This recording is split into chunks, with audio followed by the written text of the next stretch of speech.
Hey, so tonight we're going to talk about something that often gets swept under the rug when we romanticize the glory of ancient Greece, the brutal, unyielding reality of slavery.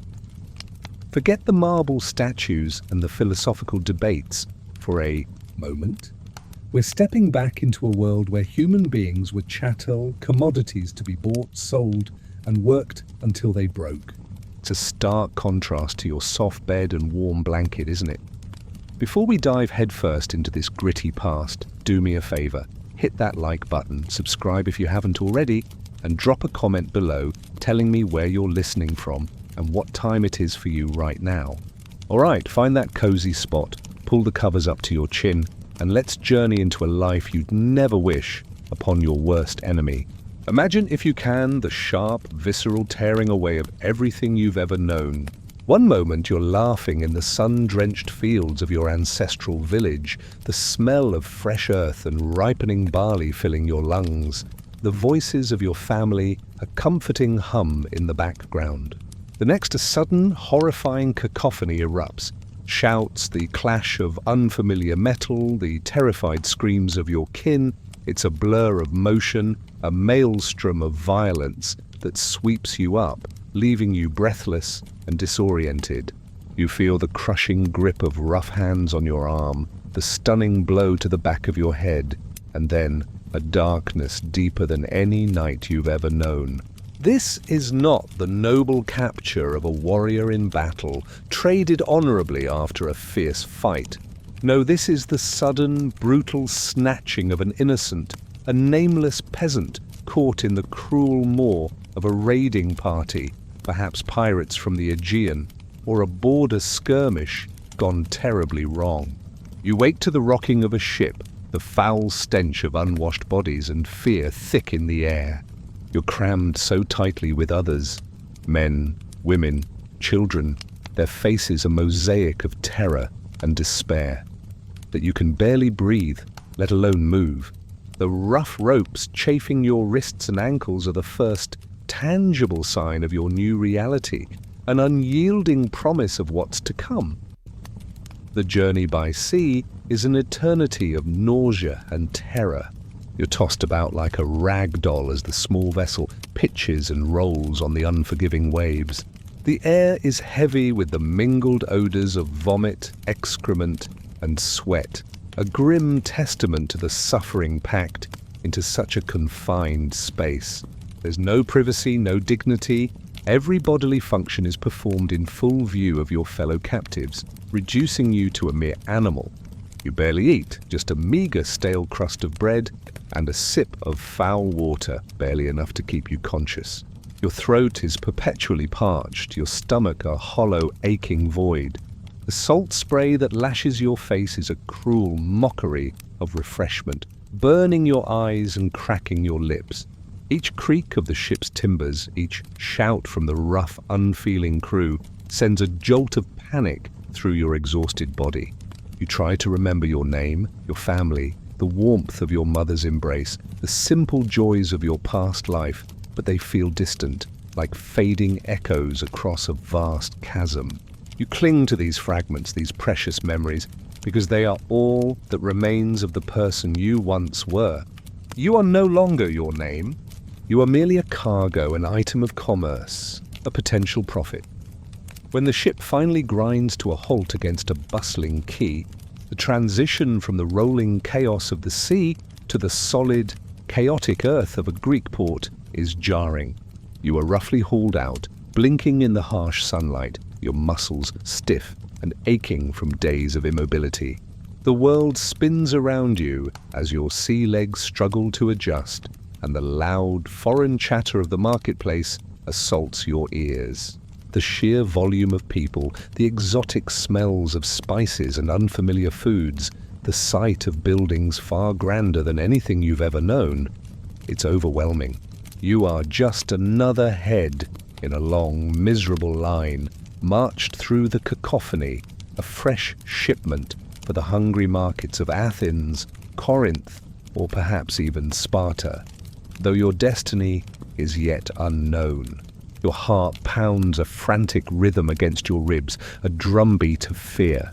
You see others equally lost and terrified, their eyes reflecting your own desperate confusion. Some sob openly, their grief a raw wound in the public square. Others move with a quiet, defeated resignation, their spirits already broken. The slave market itself is an assembly line of dehumanization. You are paraded, perhaps on a raised platform, under the scrutinizing gaze of potential buyers. Their eyes strip you bare, assessing your physical attributes like a farmer examining livestock. They poke and prod your limbs, force open your mouth to inspect your teeth, lift your hair to check for scars. Your age, your physique, any visible imperfections. These are the metrics by which your worth, or lack thereof, is judged. You hear snatches of their conversations, their voices cold and analytical, discussing your potential strength for the fields, your childbearing capabilities, your suitability for domestic work. It's a grotesque auction where your very being is reduced to a list of marketable traits. You stand there, naked or nearly so. Your vulnerability laid bare for all to see, shame burning a searing path through your veins. You try to meet their gazes to assert some remnant of your humanity, but their eyes slide over you, seeing only a piece of property, not a person.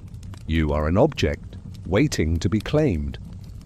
The air around you is thick with the dust of the marketplace, the mingled smells of animals, roasting meat, and unwashed crowds.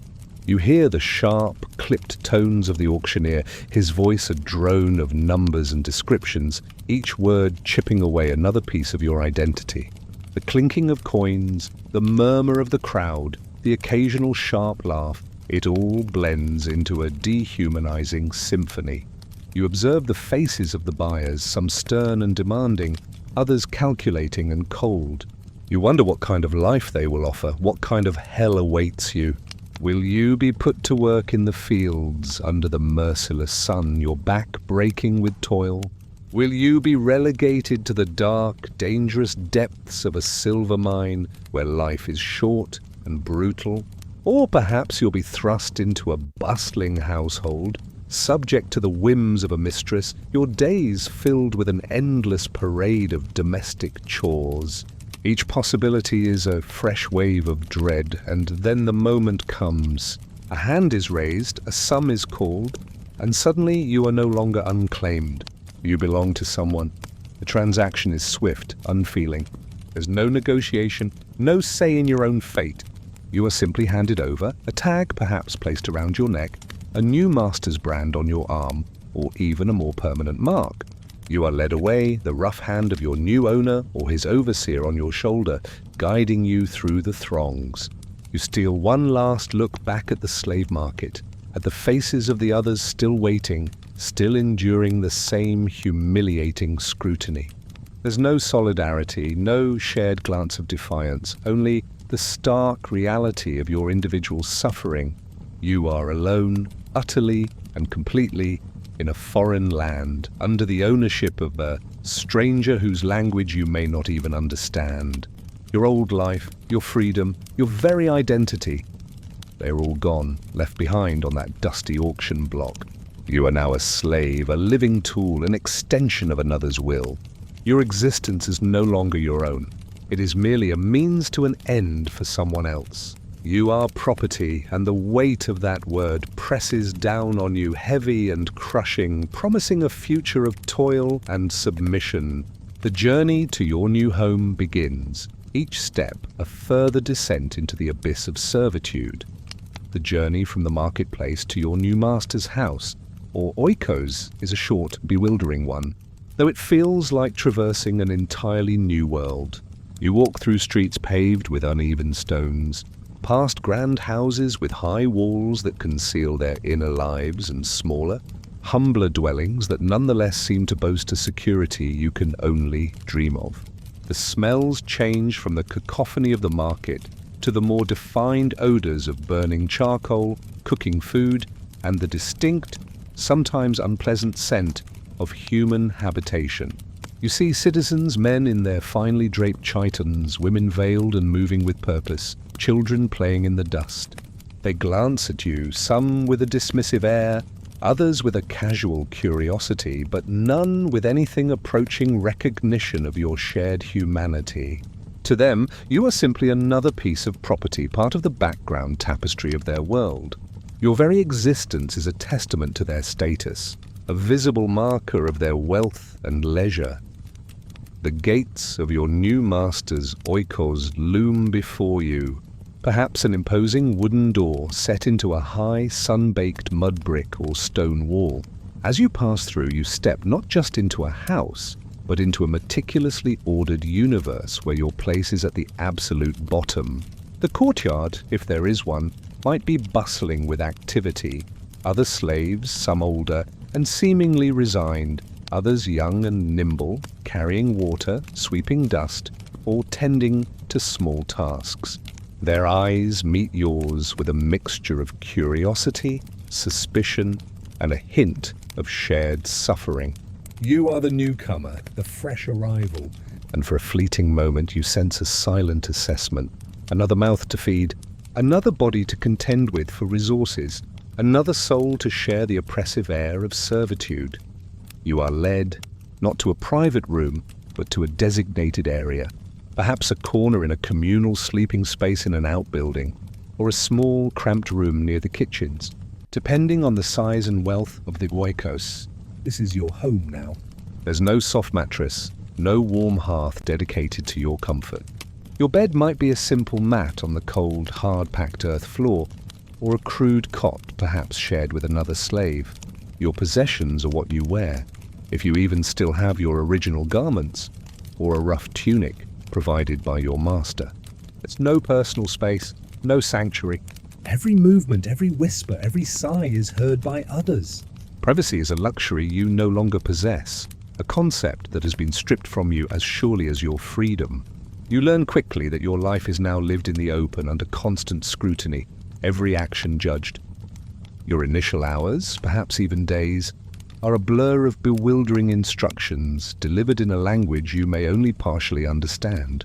An older, more seasoned slave, perhaps the epistates or overseer of the household, often a slave themselves but vested with a terrifying degree of authority, barks orders at you. You are taught the layout of the house, the names of its inhabitants, the unspoken rules and rigid hierarchies.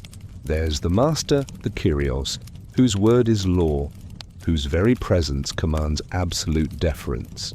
Then there's the mistress, the Kyria, often in charge of the domestic sphere, and with her own distinct power over the household slaves. And then the children, young masters and mistresses, who learn early on that you exist solely to serve them, and who can be as capricious and cruel as any adult. You are told your duties, demonstrated with a sharp gesture or a cuff to the ear if you're slow to comprehend. The constant threat of violence is an invisible, yet ever-present, shadow that follows you. It hangs in the air, thick and oppressive, a constant reminder of your precarious position. A raised voice, a flick of the wrist, a sudden blow. These are the tools of control. You learn to anticipate, to read the moods of your masters, to become hyper-aware of your surroundings. A missed task, a clumsy mistake, a perceived insolence, any of these can invite a punishment that ranges from a harsh verbal lashing to a brutal whipping. You see the scars on the backs of older slaves, quiet testament to the price of disobedience. The fear, cold and sharp, becomes your constant companion, sharpening your senses, forcing you into a state of perpetual vigilance. You learn to move with a quiet efficiency, to speak only when spoken to keep your eyes downcast, to make yourself as inconspicuous as possible. To exist without offending is your primary goal. The hierarchy among the slaves themselves is another complex layer of your new cage. There are house slaves, often considered of higher status than field slaves or miners, but still subject to their master's whims. There are specialized slaves like skilled artisans or tutors, who might enjoy slightly better treatment due to their valuable skills. And then there are the common domestic slaves, like you, performing the endless, often thankless tasks that keep the oikos running. Older slaves, those who have endured for years, might exert a petty tyranny over newcomers, enforcing the rules they've learned to survive by. You quickly learn which slaves to avoid, which ones to approach with caution, and which might offer a sliver of kindness or a shared moment of silent understanding. These internal dynamics can be as treacherous as navigating the whims of your masters, for a wrong word to a fellow slave could easily reach the ears of the Kyrios or Kyria. With dire consequences, your days blur into a monotonous cycle of endless labor. You wake before dawn, often roused by a sharp call or a physical shove. The air is cold and damp, the first light of day barely a promise on the horizon. Your first tasks might involve fetching water from the public fountain, a heavy, cold chore, or stoking the fires for the morning meal. There's no time for reflection, no moment for quiet contemplation. Every minute is accounted for, every action dictated. You move through the house like a ghost, your presence meant to be felt in the service you render, not in your individuality. You learn to blend in, to become part of the furniture, to suppress any outward signs of emotion or fatigue.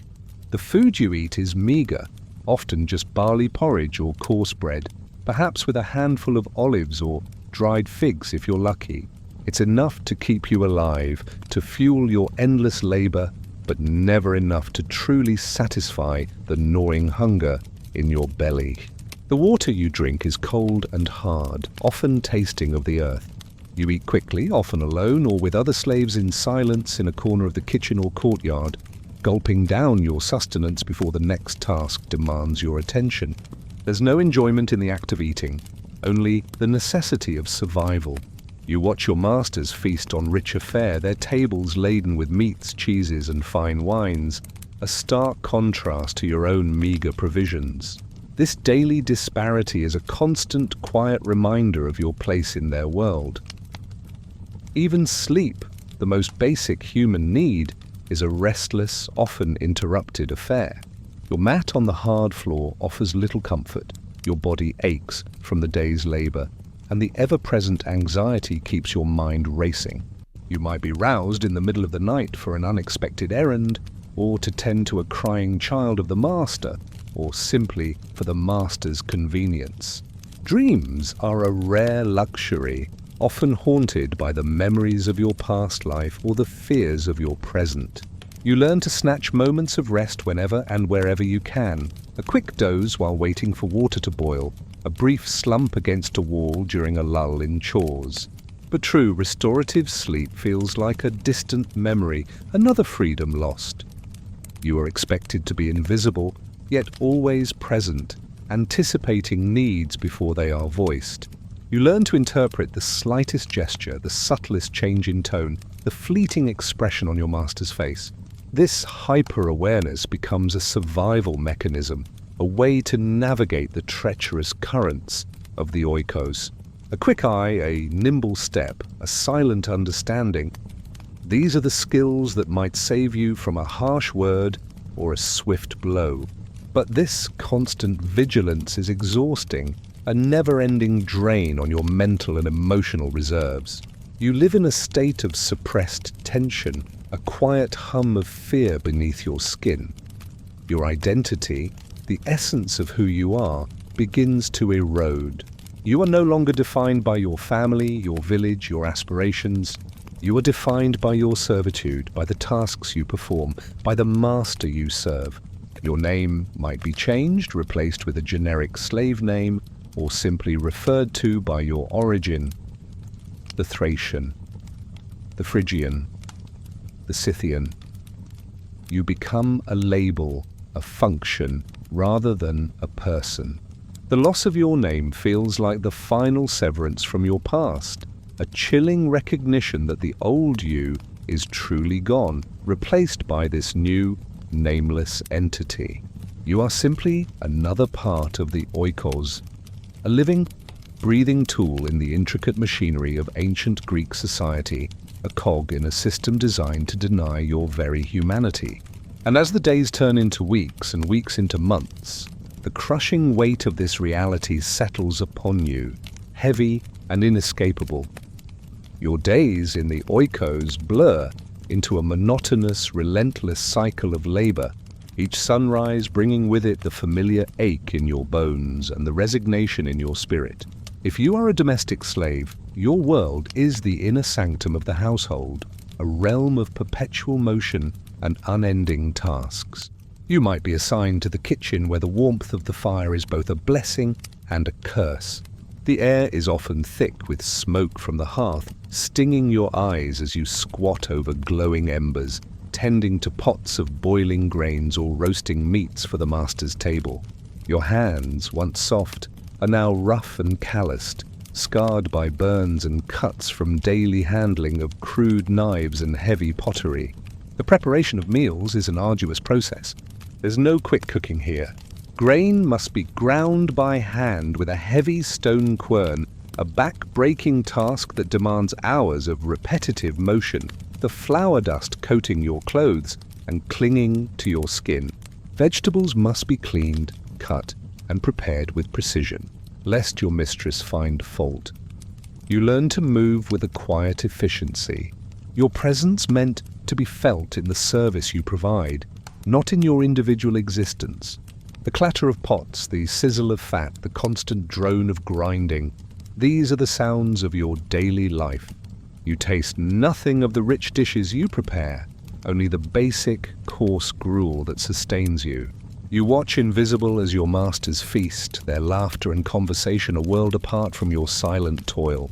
The tantalizing aroma of roasted lamb or sweet pastries, painstakingly prepared by your own hands, fills the air, a cruel reminder of the bounty you are denied. You learn to control your hunger, to suppress the longing for a taste of what your masters consume with such casual indulgence. Beyond the kitchen, the house itself demands constant attention. Dust, carried in by the dry Mediterranean wind, settles on everything, an enemy that never sleeps. You are forever sweeping with a twig broom, the gritty particles resisting your efforts, only to reappear moments later. Floors are packed earth or rough stone, requiring constant dampening and sweeping to maintain a semblance of cleanliness. Water must be hauled from the communal well or public fountain, often a considerable distance away. Imagine carrying heavy amphorae filled to the brim back and forth, the weight digging into your shoulders, the water sloshing precariously, each drop precious. This is not a task performed once a day. It is a recurring necessity for cooking, for washing, for drinking, for the daily ablutions of the household members. Your muscles ache, your back protests, but you keep moving, one heavy amphora after another, an endless procession. Washing clothes is another monumental chore. There are no washing machines here, no pre-mixed soaps. Clothes are taken to the river or a designated washing area, often outside the city walls. You must kneel by the water's edge, scrubbing heavy woolen and linen garments against rough stones, using ash or a strong lye for cleaning. Your hands become raw and chapped, your fingers perpetually cold and waterlogged. The sun beats down on your back, or the chill wind bites at your exposed skin, depending on the season. Then comes the arduous task of drying, stretching, and folding, ensuring each garment is pristine for your masters. It's a physical ordeal that demands strength, endurance, and countless hours under the sky, far from the comforts of any hearth. If your mistress is involved in weaving, which was common in Greek households, you may find yourself tethered to the loom for hours, even days, on end. The rhythmic click-clack of the shuttle becomes the soundtrack of your existence, your fingers deftly manipulating threads of wool or linen. You clean and card raw wool, spin it into yarn, and then painstakingly weave it into fabric for tunics, cloaks, and blankets. The work is intricate and demanding, requiring focus and precision, yet it is also monotonous. Your eyes grow tired, your shoulders stiffen, your back aches from the sustained posture. You might sit alongside other female slaves, their silence punctuated only by the sounds of the loom and the occasional sharp word from the mistress if a mistake is made. The beautiful garments that emerge from your labor are never for you. They are for your masters, a testament to their wealth and your skill, a skill you are not permitted to profit from. Beyond these major tasks, there are countless smaller, yet equally demanding duties. You might be responsible for tending to the household's oil lamps, meticulously cleaning them, trimming wicks, and ensuring a steady supply of olive oil. You sweep courtyards, empty chamber pots, carry messages, run errands through the bustling streets, always with a sense of urgency. You fetch wood for the fire, constantly replenishing the supply, your arms laden with heavy logs. You clean and polish the master's bronze vessels, ensuring they gleam. You might be tasked with preparing the master's bath, heating water, pouring it into a basin, and assisting with his ablutions. There is no task too menial, no chore too insignificant for you, the slave, and then there are the children. If the household has young ones, you may find yourself acting as a paedagogos or a nursemaid, even if your main duties lie elsewhere. You are expected to entertain, soothe, and supervise the master's offspring. You carry them, feed them, clean up after them. They are miniature versions of their parents, already imbued with the power and privilege that sets them above you.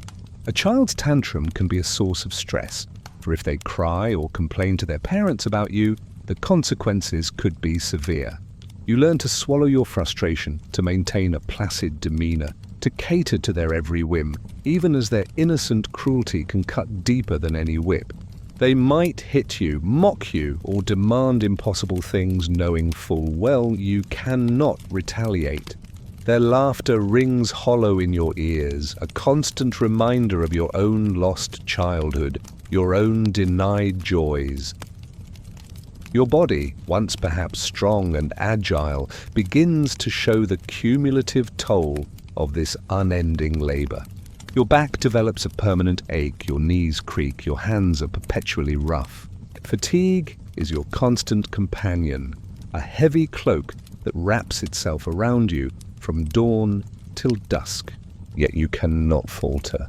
To slow down, to rest, to show signs of weakness, is to invite the wrath of your masters or the watchful eye of an overseer.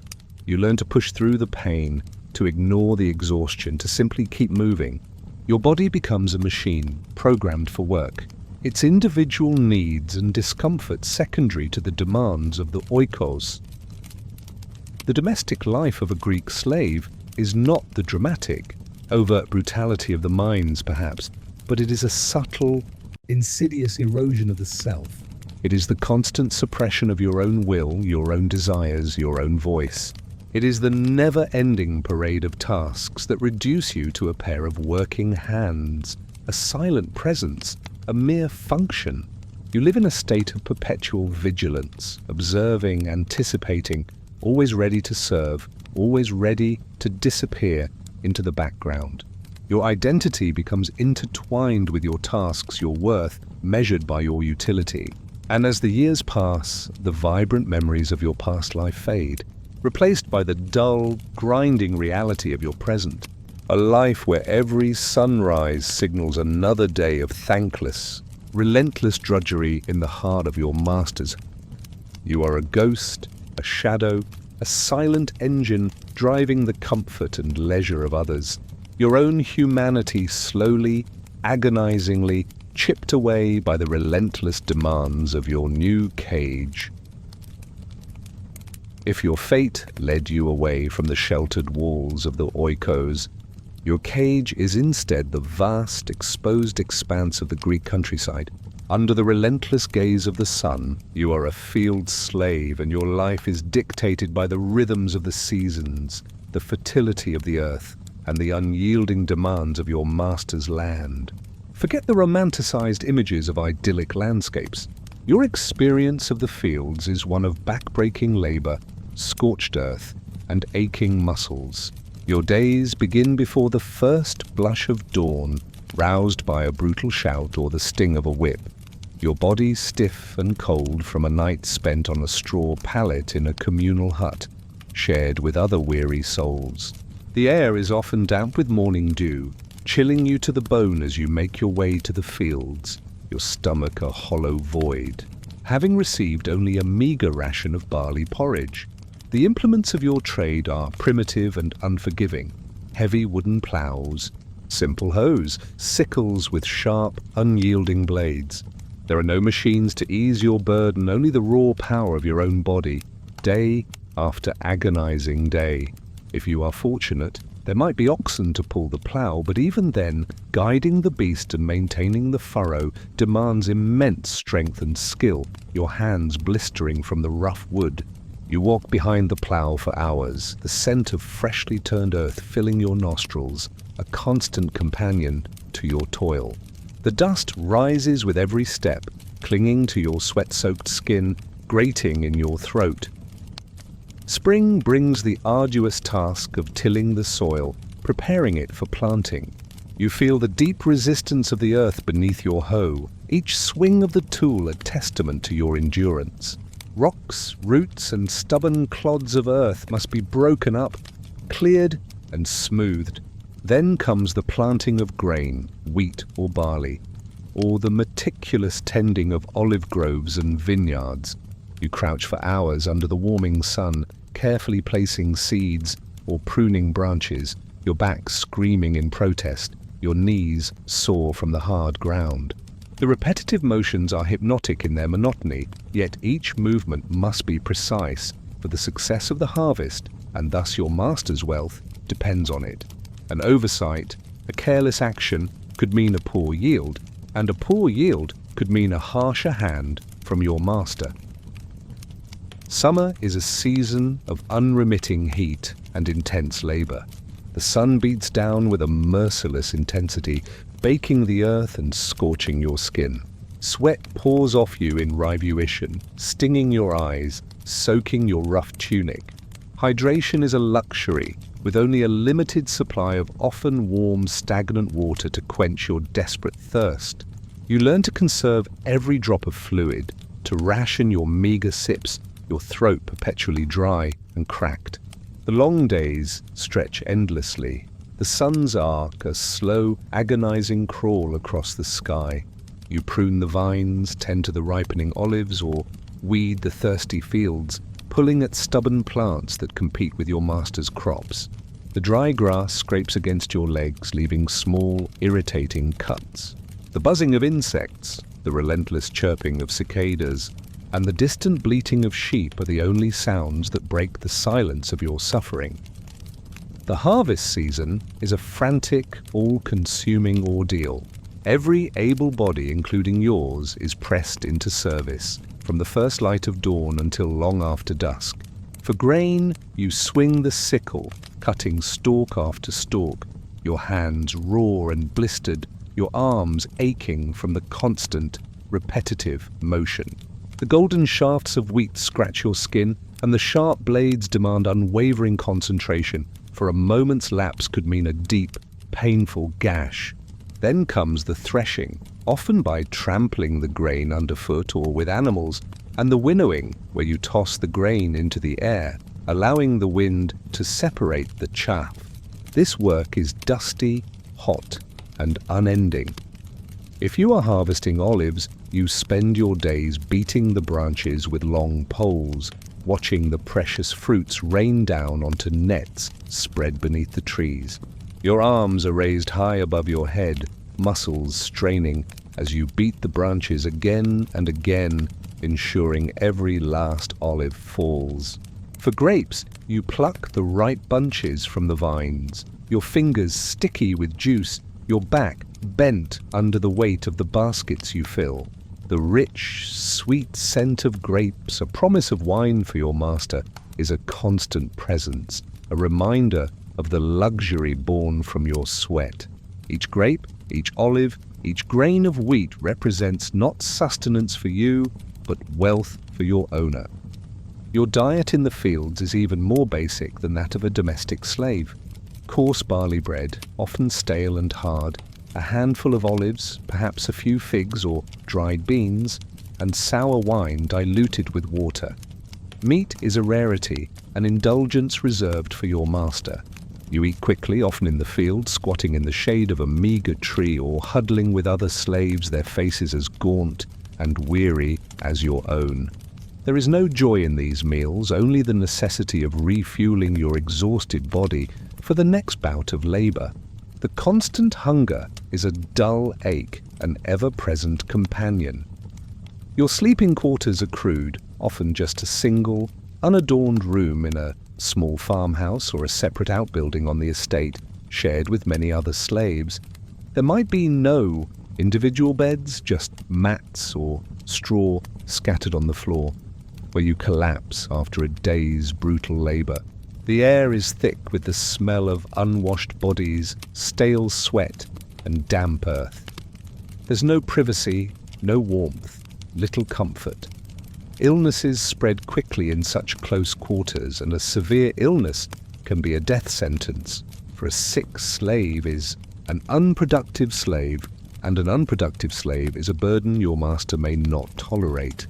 You fear injury, you fear sickness, because you know your life is expendable. The overseer, often a slave himself, but one granted authority and privilege by the master, is a constant, terrifying presence. His eyes are always watching, his whip always ready.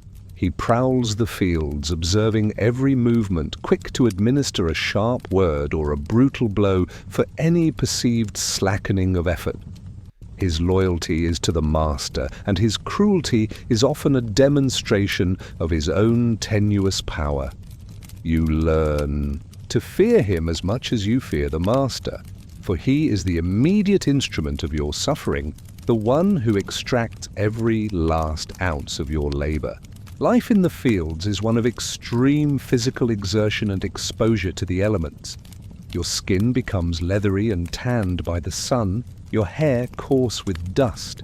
Your body, though strong from constant labor, is also constantly on the verge of exhaustion, plagued by aches, pains, and the ever-present threat of injury.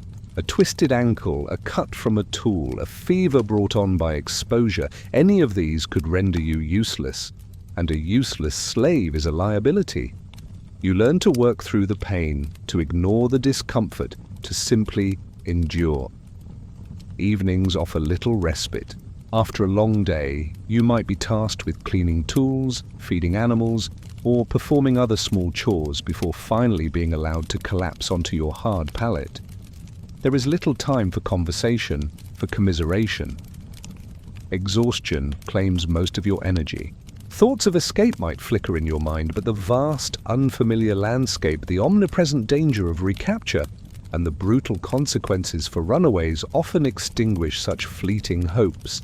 You are a prisoner of the land, bound by your chains to the earth you cultivate, your life a testament to the harsh, unyielding reality of agricultural servitude in ancient Greece, where your existence is measured not by your humanity, but by the fruits of your unending, silent toil.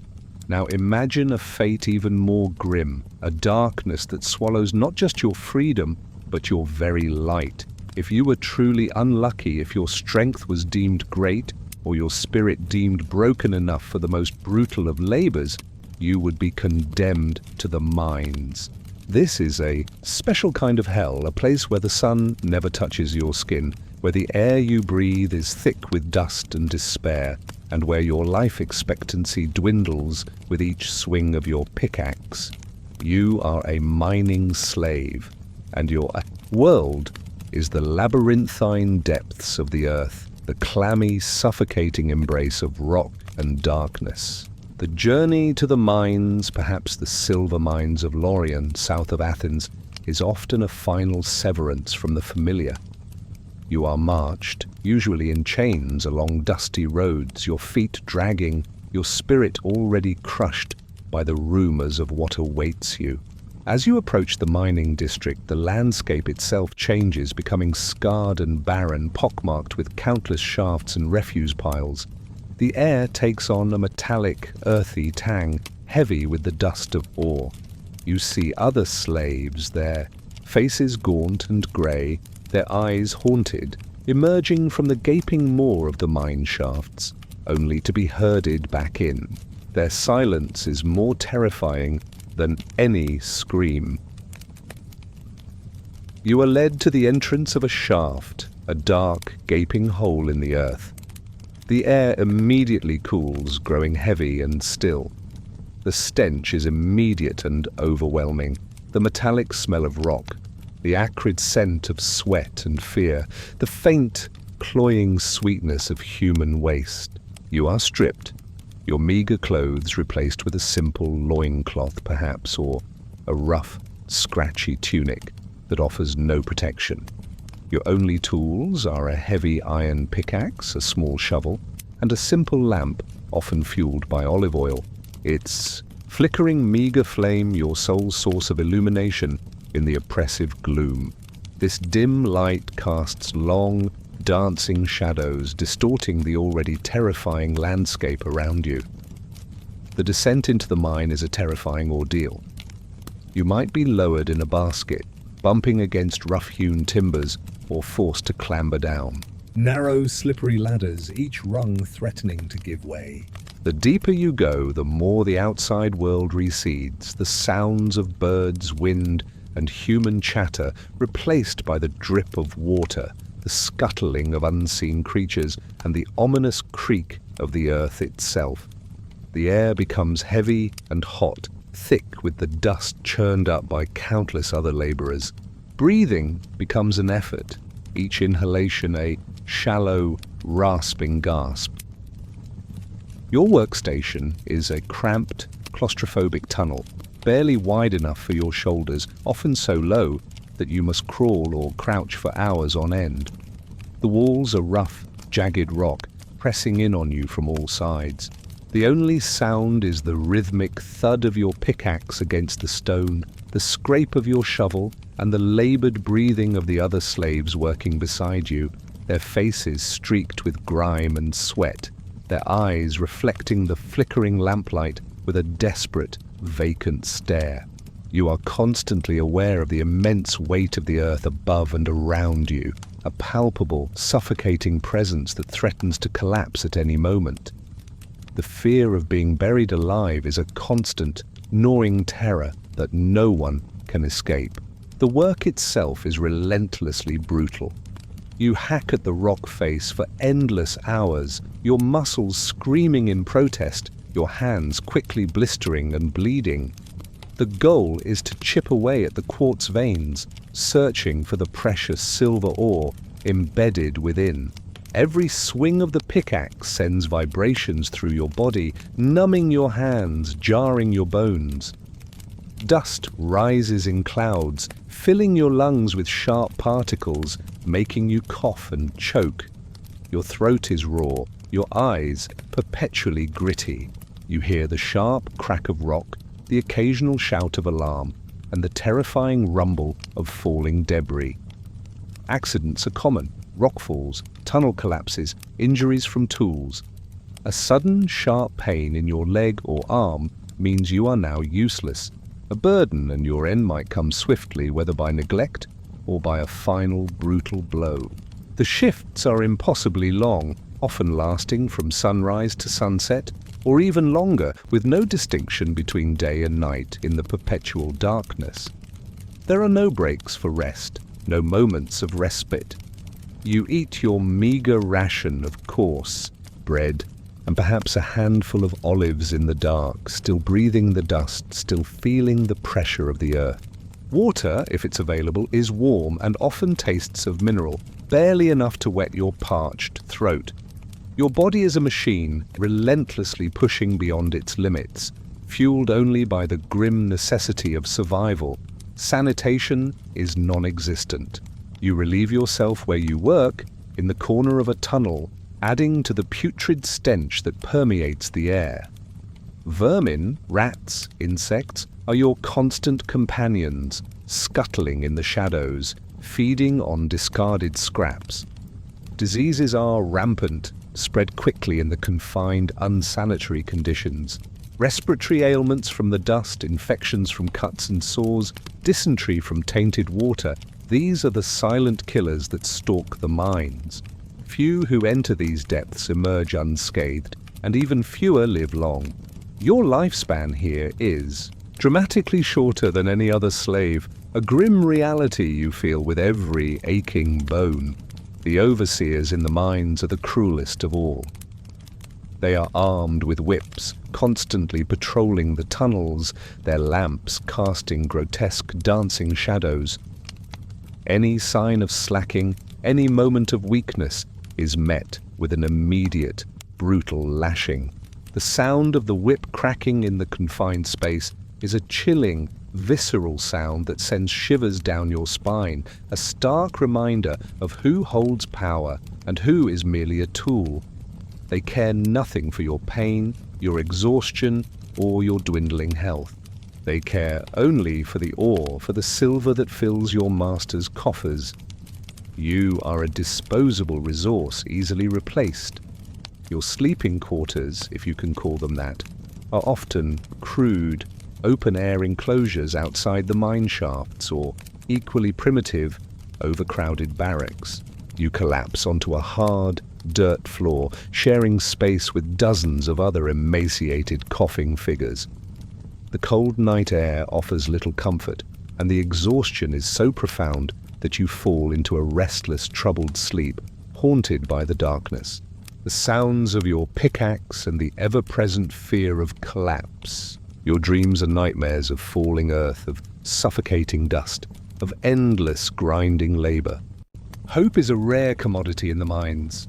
Escape is virtually impossible from such an isolated, guarded location, and the consequences of capture are unimaginably severe.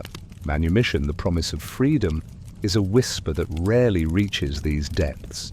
Your life is a countdown, a slow, agonizing descent into the earth, where your body is consumed by labor, your spirit by despair, and your existence marked only by the silver extracted from the rock. You are a nameless cog in a vast machine of wealth generation, your silent scream echoing in the dark, damp tunnels, unheard by the world above. You are truly buried alive, your future a slow, inevitable extinction, your monument the glittering coins in your master's hand. Not all chains are forged of iron. Some are woven from the intricate threads of skill and talent. If your fate spared you the fields or the mines, you might find yourself bound to the demanding yet paradoxically refined world of an artisan's workshop. You are a skilled slave, and your cage is now a pottery studio, a blacksmith's forge, a shoemaker's bench, or a stonemason's yard. This is a life of precision craft and an acute awareness of your own mastery, a mastery that nonetheless belongs entirely to another. Your days in the workshop begin early, often before the city stirs, roused by the call of your master artisan. The air in your workspace might carry the earthy scent of wet clay, the sharp tang of hot metal, the rich aroma of tanned leather, or the dusty, resonant smell of cut stone. These are the smells of your new life, and they quickly become as familiar as the rhythm of your own breath. You learn your craft not through choice, but through necessity. Your master, himself a skilled craftsman, has invested in you, seeing potential in your hands, your eye, your capacity to learn. This investment means you are often treated better than a field slave or a miner, for your skills are valuable, and your well-being directly impacts your master's profit. But do not mistake this better treatment for kindness or freedom. It is merely a more polished form of ownership. In a pottery studio, your hands are perpetually coated in fine clay dust or cool, wet earth. You sit at the potter's wheel for hours, your foot working the kick wheel, your hands shaping the formless lump of clay into elegant amphorae, delicate kylixes, or sturdy hydria. You learn the precise pressure, the subtle curve, the delicate balance needed to create beautiful, functional pieces. You paint intricate patterns with a fine brush, depicting scenes of gods and heroes, warriors and everyday life. The focus required is intense, the concentration absolute. A moment of carelessness, a slip of the hand, and hours of work can be ruined, bringing down the wrath of your master. The rhythmic, thwack of the wheel, the gentle hiss of the kiln, the hushed murmur of other slaves working alongside you. These are the constant sounds of your existence. You witness your creations born from your hands, sold in the marketplace, gracing the tables of wealthy citizens. You feel a flicker of pride, perhaps, but it is quickly extinguished by the knowledge that none of the profit, none of the recognition belongs to you. Your artistry is merely a tool for another's gain. If you are a blacksmith, the workshop is a symphony of heat, clang, and smoke. The roar of the forge, the rhythmic thud of the hammer against glowing metal, the hiss of quenching water. These are your constant companions. You wield heavy tools, your muscles straining as you shape red-hot iron into useful implements. Farm tools, weapons, armor, household items. Sparks fly, burning your exposed skin, the heat from the forge radiating through your body. Your hands are calloused and strong, your forearms thick with muscle. The danger is ever present, flying fragments of metal, searing heat, the risk of a misstep with a heavy hammer. Yet, there is a primal satisfaction in taking raw metal and bending it to your will, transforming it into something beautiful and functional. But again, the products of your sweat and skill are not yours. You are merely the hands, the master, the owner of the craft, the workshop, and your very self. As a shoemaker, you work with the rich, earthy smell of tanned leather, the sharp scent of pitch and wax. You sit hunched over your bench, meticulously cutting, stitching, and shaping leather into sandals and shoes for citizens of all stations. Your fingers are nimble, precise, accustomed to the feel of different hides. You learn the various lasts, the intricate patterns, the subtleties of creating footwear that is both comfortable and durable. The rhythmic tapping of your hammer, the squeak of leather as you work it, the quiet conversation of fellow slaves, these are the ambient sounds of your toil. You see the shoes you crafted walk out the door on the feet of free citizens, carrying them to the agora, to the gymnasium, to temples. Your feet, meanwhile, may be bare or clad in the simplest, roughest sandals, made from scraps. Your living conditions might be slightly better than those of a field slave or miner, perhaps a small enclosed room within or adjacent to the workshop, shared with a few other skilled slaves. Your food might be marginally better, for your master recognizes the need to keep you healthy and strong to maintain your valuable output. But you are still a slave, still subject to the same fundamental lack of freedom, the same constant supervision, the same potential for arbitrary punishment. Your master might be less prone to overt brutality because of your value, but a harsh word, a demotion to a less desirable task, or the threat of sale to a less forgiving master are always potent deterrents. The mental challenge of an artisan's life is unique. You are forced to develop your intellect, your creativity, your aesthetic sense, but only within the confines of your master's demands. You might possess a skill that rivals your master's or even surpasses it, yet you can never claim ownership of your genius. Your ideas, your innovations, your most beautiful creations, they are all absorbed into your master's reputation, his profit, his legacy.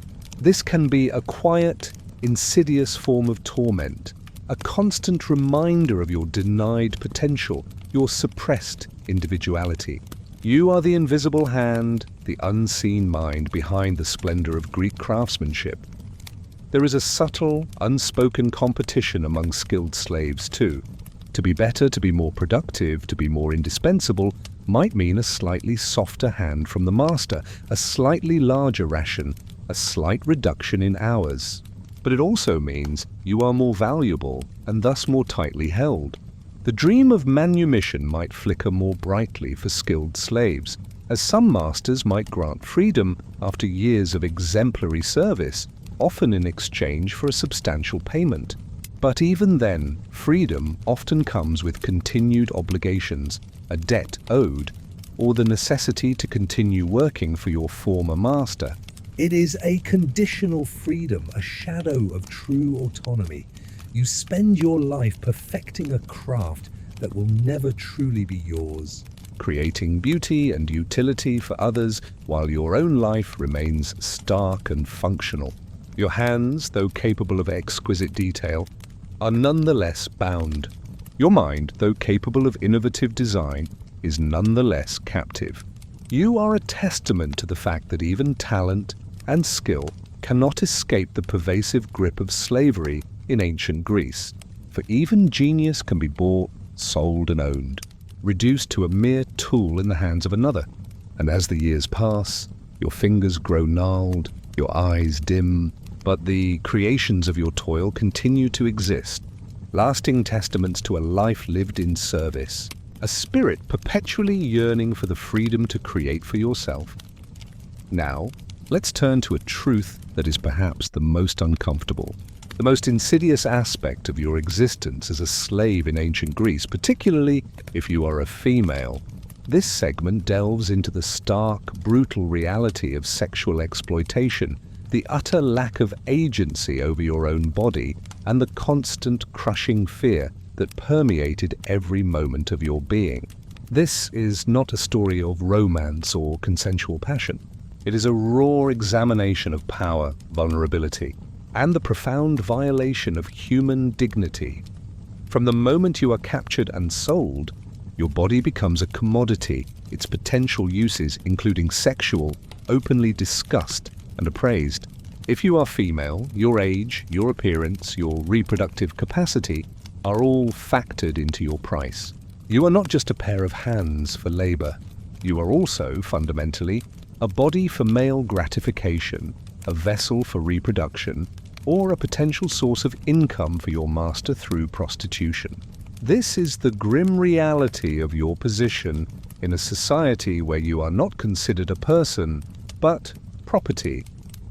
Within the oikos, the master, the kyrios, holds absolute power over you. His desires are law, and your refusal is not an option. You might be summoned to his chambers at any time of day or night, your heart pounding with a mixture of dread and resignation. There is no legal recourse for a slave. You cannot accuse your master of rape, for a slave cannot be raped in the eyes of the law. You are his property, and he is free to use his property as he sees fit. Your body is not your own. It belongs to him, to be touched, used and discarded at his whim. The act itself is not one of intimacy, but of dominance, a stark reminder of your complete powerlessness. You learn to steel yourself, to detach your mind from your body, to simply endure. The mistress, the Kyria, presents another layer of danger.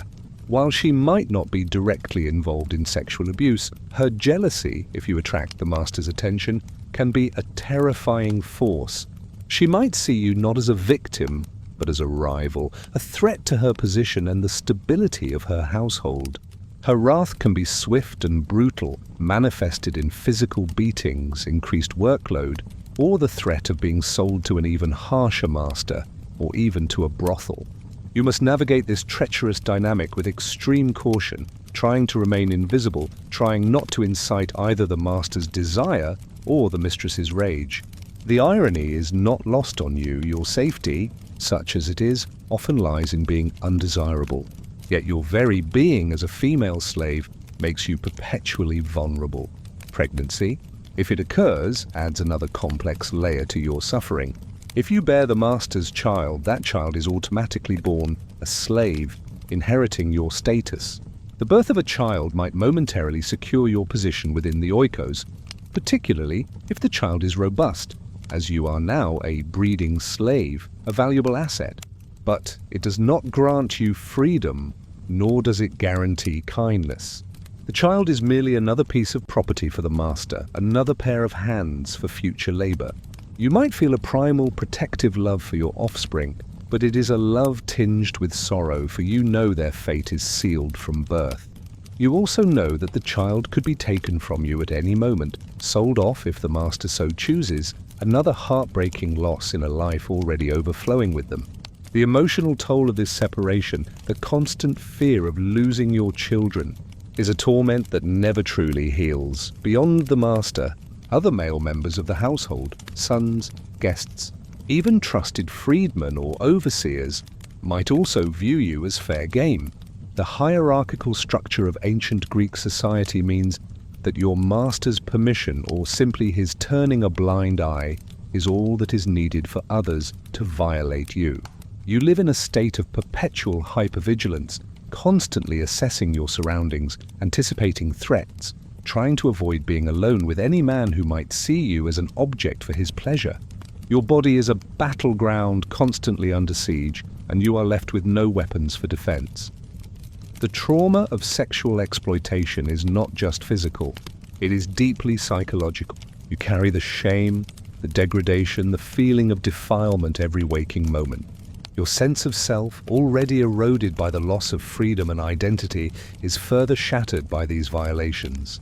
You learn to close off a part of yourself, to become numb, to survive by internalizing the pain, pushing it down into a place where it might not consume you entirely. But it is always there, a festering wound beneath the surface, a constant reminder of your profound helplessness. Public prostitution is another grim possibility for many female slaves, especially those owned by pornoboskoi, brothel keepers, or even by private citizens looking to augment their income. You might be forced to work in a brothel or a dicterion, performing services for countless anonymous men. Your body is put on display, your time parceled out for a fee. The degradation is absolute, the constant exposure to strangers' desires, the endless cycle of forced intimacy. Your physical health deteriorates, your spirit withers. The fear of disease, of violence from disgruntled clients, of endless objectification becomes your daily reality. You are a public commodity, a body for hire. Your humanity systematically denied with every transaction. Even if you manage to avoid direct sexual exploitation, the constant awareness of your vulnerability, the knowledge that it could happen at any moment, shapes every aspect of your life. It dictates how you move, how you dress, how you interact with men, how you try to protect yourself in a world where protection is impossible. You learn to live with a chronic sense of unease, a constant low-level hum of anxiety that never truly dissipates. Your body, once perhaps a source of joy or strength, becomes a source of dread and vulnerability, something to be hidden, to be protected, to be endured. This is the master's pleasure, and it is your unending pain. A dark stain on the very fabric of your existence as a slave in ancient Greece. In the endless expanse of your servitude, a whisper sometimes reaches you, a fleeting dream that dances just beyond your grasp. Manumission, freedom. It's a word that carries immense weight, a concept so profound it can stir the deepest yearnings of your soul. But for the vast majority of slaves in ancient Greece, manumission remains an elusive promise, a rare and often conditional glimmer of hope in a life of unyielding darkness. It's not a right you can demand. It's a gift, granted entirely at your master's discretion, and often with strings attached so tight they resemble new chains. The pathways to manumission are few and narrow, depending heavily on your master's temperament, his economic situation, and your own specific circumstances. Perhaps the most common, though still rare, route is through purchase. Over years, decades even, you might, through diligent work and extreme frugality, manage to save up a small peculium, a sum of money your master might allow you to keep from small earnings, tips, or even from working extra hours during your meager free time. Imagine the deprivation, the self-denial required to accumulate such a sum. For every single coin must be hoarded, every morsel of food foregone, every comfort denied. This money is technically still your master's property, but he might permit you to use it to buy your freedom. You negotiate your own price, a price often set high enough to ensure your master feels he is getting a good return on his investment in you. It's a cruel irony. To earn your freedom, you must first earn enough to repay the very system that enslaved you. Sometimes a master might grant freedom through his will upon his death. This is often a gamble, dependent on the master's capricious mood in his final days, or perhaps a sudden surge of piety or remorse. You might spend years, even decades, hoping, praying that your master will include you in his will, granting you your freedom upon his passing. But there is no guarantee. Wills can be changed, heirs can dispute them, and even if it stands, it often means years of continued servitude, waiting for a death that brings both sorrow and the faint possibility of liberation. This waiting, this uncertain hope, can be a torment in itself, a constant push-pull between the desire for freedom and the uncomfortable wish for your master's demise. Another pathway might be through heroic service. Though this is exceedingly rare for most ordinary slaves, perhaps in times of war you might be pressed into military service or perform some extraordinary deed for the state or your master, leading to a decree of freedom. But these are the stuff of legends, not the everyday reality of a domestic drudge or a field hand. Your quiet, unassuming toil, however essential, is rarely deemed worthy of such a reward. There are also instances where a master, perhaps growing old or facing economic hardship, might free you simply to divest himself of the responsibility of caring for you. This is less an act of benevolence and more a practical decision, often leaving you to fend for yourself with no resources, no home, and no connections in a harsh, unforgiving world. Even when manumission is granted, it is rarely absolute freedom as you understand it in your modern world. Often you become a freedman or freedwoman, but you are not a full citizen. You typically retain a relationship with your former master, who becomes your patron. You might still owe him certain services, regular visits, or financial contributions. You might be legally obligated to support him in his old age, or if he falls on hard times. Your labor might still be partially his, your loyalty expected. You are no longer property, but you are not entirely your own person either. The chains of servitude are not entirely broken. They have merely lengthened, becoming less visible, more subtle. The status of a freedman or freedwoman is precarious. You are a perpetual outsider, never truly accepted as an equal by free citizens. You face discrimination, suspicion, and often contempt. Opportunities for work might be limited as free citizens might be reluctant to hire you or demand higher wages than you can command. You might have to continue working the same trade you learned as a slave, but now you must navigate the complexities of earning a living, finding clients and managing your own affairs, all while carrying the stigma of your past. Your children, if you have them as a freed person, will be free. But the shadow of your slave status will likely extend to them, marking them as descendants of slaves. Imagine the emotional landscape of such a freedom. The initial rush of elation, the sheer, intoxicating joy of no longer being owned, of being able to choose, however limitedly. But then comes the stark, cold reality. You are alone, unmoored from the structure of the oikos, however oppressive it was. You have no family, no land, no established place in society. The world you enter is harsh, competitive, and often unforgiving. You must carve out your existence from scratch with minimal resources and deep-seated societal prejudice working against you. The years of servitude have shaped you, physically and mentally, leaving scars that run deeper than any whip could inflict. The psychological burden of having to negotiate your own freedom, of essentially buying back your very humanity, is immense. It transforms the act of manumission from a simple gift into a complex transactional process that reinforces the power dynamics of slavery even as it purports to end them. You are left with the lingering question, were you truly freed out of benevolence, or merely because your master had extracted every last ounce of value from you, or because it was economically expedient for him? So, while the idea of freedom might offer a faint glimmer in the oppressive darkness of your daily life as a slave, the reality of manumission is often a bittersweet, conditional, and deeply challenging transition. It's not an open door to a new life of opportunity and equality, but rather a narrow, treacherous path through a world that still views you with suspicion and marks you with the indelible stain of your past. You exchange one set of chains for another, less visible, but still binding you to the system that once owned your very soul. And the dream of true, unburdened freedom remains, for most, just that. A dream, forever out of reach.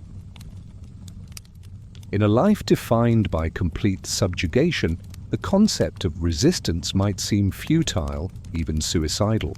Yet the human spirit, even when deeply wounded, yearns for agency, for some small measure of control. As a slave in ancient Greece, outright rebellion is a fantasy, a dangerous delusion quickly crushed by the overwhelming power of the state and your master. But subtle forms of defiance, acts of quiet subversion, and the desperate gamble of running away, these are the whispers of resistance that echo through your brutal existence. The ever-present whip, however, is the constant, chilling reminder of the catastrophic price of failure. Outright slave revolts, like the Spartacus uprising that shook Rome, are virtually unheard of in mainland Greece. The Greek city-states maintained strict control, and the scattered nature of slave ownership. Most households only had a few slaves. Unlike the massive plantations of Rome, made large-scale organization incredibly difficult. Any hint of insurrection would be met with swift, brutal, and collective punishment. Imagine the terror of an entire household being punished for the actions of one, or worse, the fear of collective execution. A chilling deterrent that stifled any whispers of organized uprising. The fear of reprisal, not just for yourself, but for those you care about, is a powerful weapon in your master's arsenal. More common and far more insidious are the subtle acts of everyday resistance. These are not grand gestures, but small, almost invisible rebellions against your master's absolute authority. You learn to work slowly, not so slow as to invite the whip, but just slow enough to prolong a task to subtly diminish your output. It's a delicate balance, a constant dance on the edge of detection. Imagine dragging your feet just a little, letting your attention wander for a moment longer than permitted, or performing a task with just enough incompetence to require rework, thus consuming more of your master's time and resources. These are tiny victories, small assertions of your will against the crushing weight of their demands. Sabotage is another form of quiet defiance, though one fraught with extreme danger. A tool might mysteriously break, delaying work. A pot might inexplicably crack during firing. A harvest might be slightly less abundant than expected due to accidental neglect. These acts are rarely provable, often attributed to bad luck or poor quality materials, and are designed to inflict small, unquantifiable losses on your master, a subtle erosion of his profit margin. But if discovered, the consequences would be dire, a brutal beating or even death for such an overt act of malice. The risk-reward calculation is always stark. Feigned illness or injury is a constant gamble. Your body aches constantly from labor, making it easy to convincingly appear sick or injured. A convincing cough, a limp, a feverish look in your eyes might earn you a day of rest, a reprieve from the relentless toil. But your master or his overseer will be suspicious, their eyes trained to detect malingering. If you are caught, the punishment will be severe, aimed at breaking your spirit and deterring future attempts. You learn to gauge your master's mood, the depth of his credulity, before attempting such a risky maneuver. Then there is the ultimate, desperate act of resistance: running away. This is a gamble of unimaginable proportions, for the chances of success are minuscule and the consequences of capture are horrifying. Imagine the cold, gnawing fear in your gut as you slip away under the cover of darkness, your heart pounding, every shadow a potential pursuer. You have no resources, no connections, no knowledge of the land beyond your immediate vicinity. You are a stranger in a strange land, with every free citizen a potential informant eager to collect the reward for your capture. You move through the night, guided by stars or the faint glow of the moon, your bare feet or rough sandals making little sound on the dusty roads or rocky paths. Hunger gnaws at you, thirst torments you. You forage for berries, snatch what you can from unattended fields, always aware that theft, even for survival, is a crime that could lead to your recapture or death. You sleep in ditches, under bushes, constantly alert to the sounds of approaching footsteps, the bark of a dog. Every rustle of leaves, every distant voice sends a jolt of panic through your exhausted body. If caught, the punishment for a runaway slave is almost unfathomable in its brutality. You will be branded, often on the forehead, with a searing iron, marking you forever as a fugitivus, a runaway. This indelible mark serves as a warning to other slaves and identifies you immediately to anyone who sees you. You might be mutilated, a limb removed, an eye gouged out, or subjected to a public, agonizing death, crucified as a spectacle to instill fear in other slaves. Your master's anger, fueled by the loss of his property and the defiance of his authority, knows no bounds. The threat of this retribution is so potent, so visceral, that it traps most slaves in their bondage, their dreams of freedom quickly extinguished by the cold reality of consequences. Despite the crushing fear, despite the ever-present whip, resistance, however small, however desperate, is a testament to the enduring human spirit. It is the silent refusal to fully surrender your inner self, to entirely relinquish your dignity. It is the flicker of defiance in your downcast eyes, the unspoken thought in your subjugated mind. You may be a slave in body, but in these small acts of resistance, however futile, however dangerous, you claim a tiny, precious piece of your soul, asserting that even in the face of absolute power, a part of you remains unbroken, unbowed. And this, perhaps, is the most profound rebellion of all. Your journey through the life of a slave in ancient Greece has been long and arduous, marked by degradation, toil, and constant fear. Now, as we draw to a close, consider the finality of that existence. After years, perhaps decades, of unremitting labor, your body, once strong, is now ravaged by age, illness, and the cumulative toll of endless hardship. Your hands, once capable, are gnarled and trembling. Your back is permanently bent, your eyes dim. You are no longer the vibrant individual snatched from your home. You are a shell, a worn-out tool slowly rusting. Your death, when it finally comes, is rarely a moment of mourning or remembrance.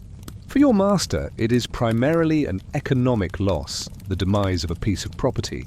He might calculate the lost labor, the cost of replacing you, rather than feeling a pang of grief for the life that has ended. Your passing might be met with a casual comment, a shrug, or perhaps a minor inconvenience for the household. There are no elaborate burial rituals for you, no public lamentations, no carefully carved epitaphs marking your virtues. Your body is likely disposed of without ceremony, perhaps in an unmarked grave on the edge of your master's property, or, unceremoniously dumped, your remains quickly reclaimed by the earth, as if you had never existed. You are a life unmourned by the society that consumed you. Your name, if it was ever truly your own, fades into oblivion. Your stories, your experiences, your silent suffering, they are not recorded, not remembered by the annals of history. The grand narratives of ancient Greece speak of philosophers, warriors, poets, and statesmen, but your voice is conspicuously absent. You are part of the vast, silent majority, the invisible foundation upon which the glory of that civilization was built. Your legacy is not in grand monuments or timeless texts, but in the unseen labor that kept the wheels of society turning, in the sweat that watered the fields, the muscles that built the walls, the hands that cooked the meals and wove the clothes for others. Consider the stark contrast to your own world. When you pass, there will be obituaries, eulogies, a gathering of loved ones, a carefully chosen resting place. Your life will be celebrated, your memory cherished. But for you, the ancient Greek slave, there is none of this. You are a disposable resource, and once your utility is spent, you are simply discarded. The concept of human dignity, of the inherent worth of every individual regardless of status, is a foreign, unheard-of idea in your time. Your existence is defined by your servitude, and your end is defined by your expendability. The emotional impact of this absolute lack of recognition is profound. You live a life where your individuality is systematically denied, where your worth is measured solely by your capacity to labor for another. And in death, this denial is complete. There is no sense of closure, no final act of respect, no acknowledgement that a human being with thoughts, feelings, and pain has ceased to be. You are merely a ghost, a shadow that once moved through the physical world, leaving no lasting trace beyond the temporary comfort or profit you provided to your owners. So, as you pull your blankets tighter tonight, surrounded by the comforts and dignities of your modern life, take a moment to reflect on the immense privilege of your existence. You possess the freedom to choose, to speak, to mourn, to be remembered. These are not abstract rights. They are fundamental aspects of human experience that were systematically denied to countless souls in the past. Your world values the individual, celebrates identity, and enshrines the right to a dignified existence. The dust of ancient Greece may obscure the details of your life, but the echoes of your suffering, your endurance, your quiet acts of resistance, still resonate across millennia.